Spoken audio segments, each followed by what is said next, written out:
The Southern Flinders Ranges extends all the way to Spencer Gulf.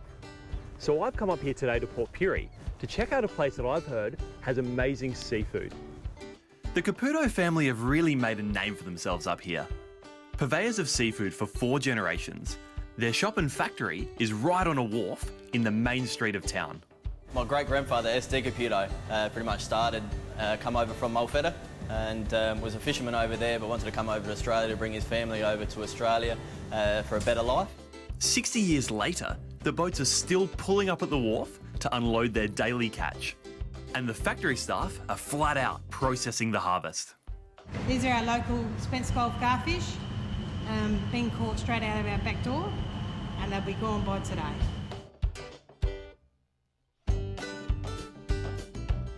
Have a look, Callum.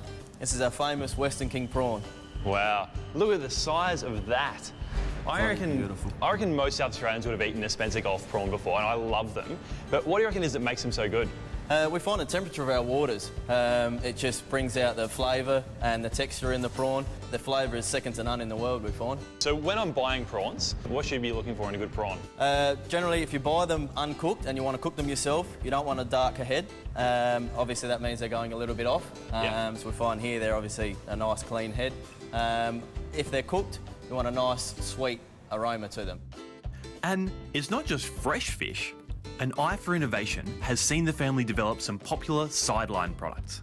We've just recently, within the last 5 or 6 years, gone into the pickling side of the business, which includes pickled octopus, pickled scallops, pickled squid, sweet chilli prawns, sweet chilli mussels, and we marinate some smoke lines as well.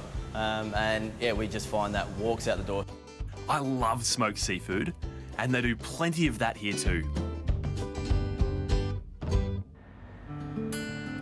Here we go, Callum.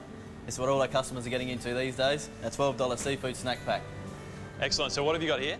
I've chosen for you some pickled scallops, pickled octopus, and our Sicilian smoked salmon. So let me get this straight. You're a 4th generation family of fishmongers doing Sicilian smoked salmon. Mate, I'm expecting big things. That is well worth getting off the highway for. Across Australia, these are known as sea herring, but of course in South Australia we know them as Tommy Rough. I'm going to show you how to make sure that you get nice crispy skin on not just Tommy's but any fish that you cook. So I've got a little bit of vegetable oil here. Any neutral sort of oil with a high smoking point, like a vegetable or canola or a grapeseed oil is perfect here. Not an olive oil, stay away from that. So my first tip is to make sure that you hold the fish skin down just for the first 10 seconds or so as it cooks. Because these Tommy Rough fillets are so thin, you want to cook them for sort of 90% of the time on that skin side, because the skin acts as a bit of insulation, so it actually protects the fish, stops it drying out and ensures crisp skin. My next tip is to actually add a little knob of butter and a little bit of thyme as well, a few thyme sprigs. What it's going to do, that butter's going to melt, cool down the pan a little bit and just start to brown.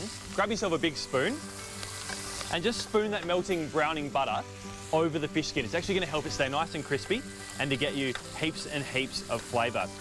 So golden brown, perfectly cooked, crisp skin. And my last tip is when you've got fish as beautiful and fresh as what I've seen here today, keep it simple.